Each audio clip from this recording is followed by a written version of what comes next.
I'm back in Spain after 40 amazing days in France. We got here a few days ago and we had a very nice welcoming party waiting for us.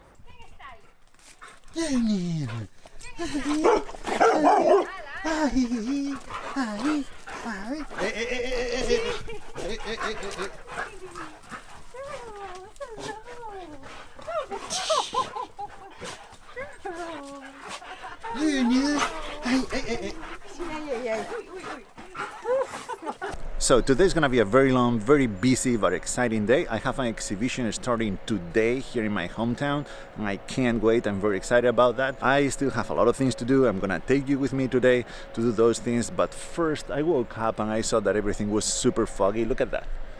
That is beautiful. So I had to come here just for a few minutes and take some images with my Veronica, and yeah, this is amazing and beautiful and a great way to start a day.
Alright, so back at home, shower taken, excuse my crazy hair. As I said, I have a bunch of things to do today for the exhibition. By the way, the inauguration is tonight at 7 p.m, so I only have a few hours to finish. It's pretty much ready to go because I worked on that yesterday. All the images are already hanging on the wall, but I'm just finishing a flyer that I'm gonna be giving away to everyone who comes by. Also the labels to put next to each image. I have to go out and print them because I don't have a printer here.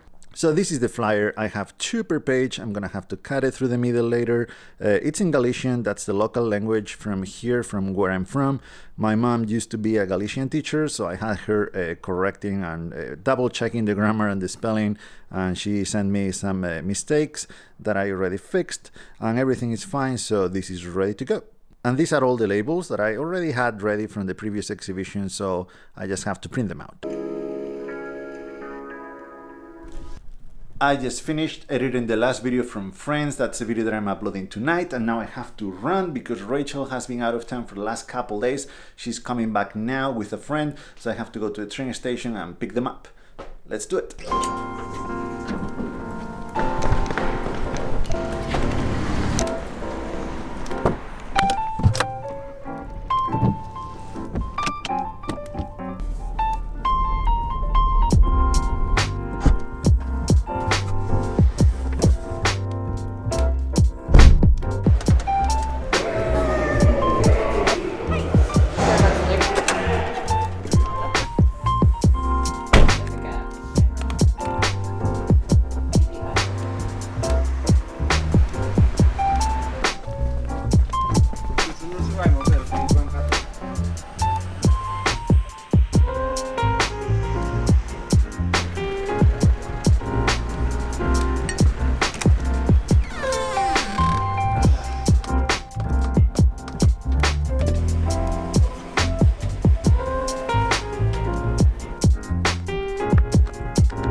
Okay, so I think that everything is pretty much ready to go, and it's just a matter of waiting until 7. But I wanted to show you, I printed one image at the printing place that I wanted to show you, and it's this one. I just want you to look at it, to pay attention, look closely, and I don't know, think about it. This is a long exposure, a 5-second long exposure that I took in Biarritz, and I just wanted to know your opinion about it. We'll be talking about this image again at the end of this video, but for now, just think a little bit about it, what you think about it.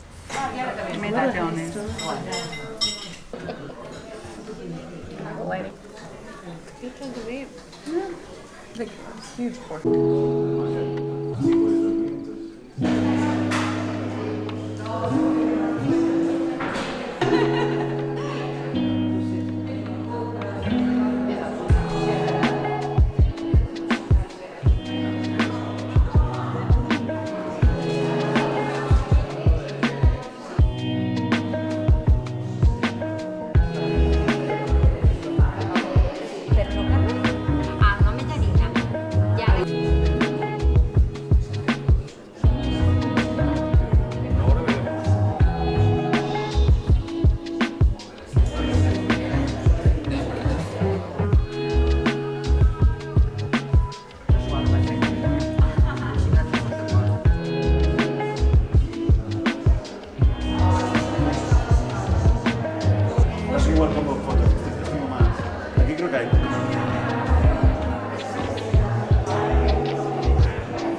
So the exhibition went pretty well last night. A lot of people came by, and I think they liked the images, and we had fun, and that's the important thing. After that, we went out for dinner and drinks. I went back home way too late, and even though I didn't get much sleep, I saw how the fog was rolling in already when I went to bed. So I set an alarm just in case today was going to be really foggy. This is not as foggy as I thought it would be, but it's still a very nice morning, and I'm out here trying to make some images.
now I am very tired. But I want to talk to you about something, so let me go home, take a shower, and change now.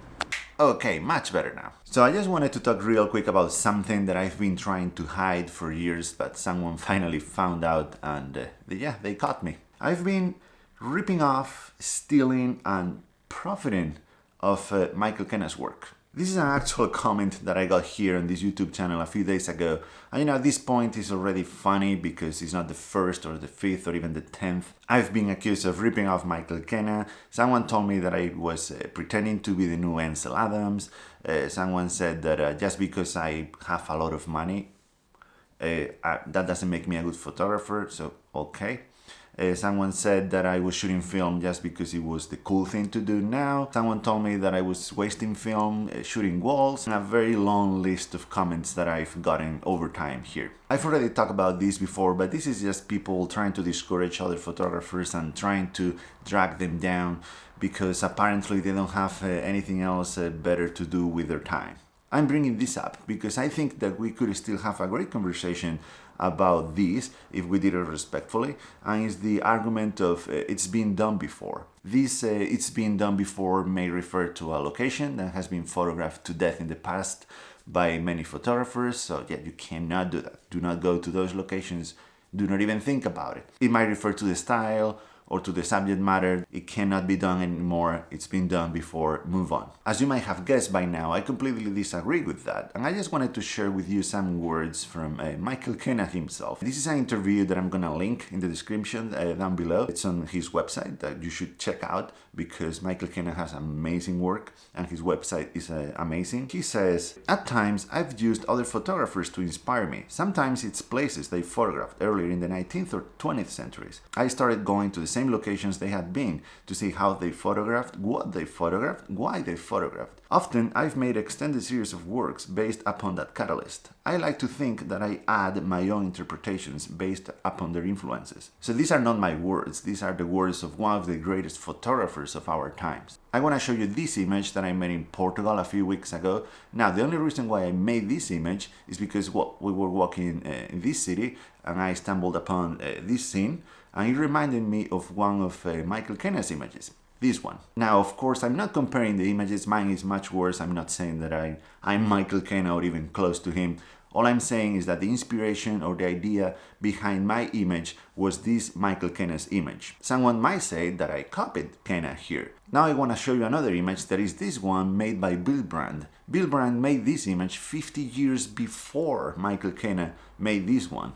As you can see, it's the same exact location, pretty much the same exact spot, the same composition, but Michael Kenna added his own twist to an image that he loved from one of his greatest inspirations, that it was Bill Brand. And this is not the only example in Michael Kenna's portfolio. He has similar images to others from photographers from the past. This is a way that he uses to show us where his inspiration is coming from, and as a way to, be thankful for those who came before him. And that's what I wanted to say. Get inspired by other photographers because they have been inspired by other people. Maybe not photographers, maybe painters, but it doesn't matter. We are not born in a vacuum. And of course, go to the same locations, take the same compositions. It doesn't matter because all that matters here is that you have fun doing this.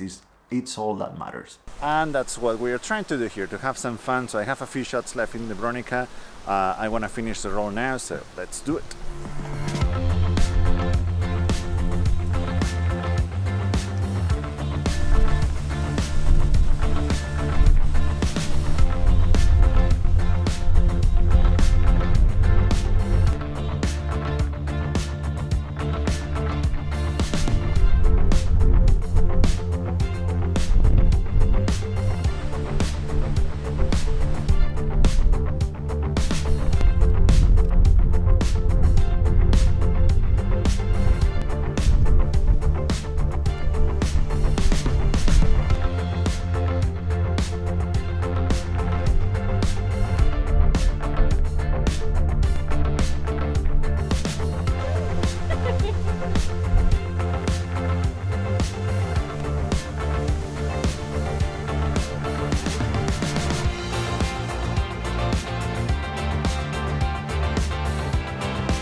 So let's go back to the image that I wanted to show you at the beginning. The reason why I'm showing you that image is because I was amazed when I saw the result, when I saw that image on my computer. You see, this is a long exposure, a 5-second long exposure, and I used my phone. I was hand-holding my phone for 5 seconds, no tripod, no nothing. I got that long exposure. Of course it's not perfect. Of course it's not comparable to something that we could get with a real camera and a real tripod with real filters. The thing is that I didn't have a tripod at that time, so that was the only way for me to make a long exposure, and it looks pretty damn good to me.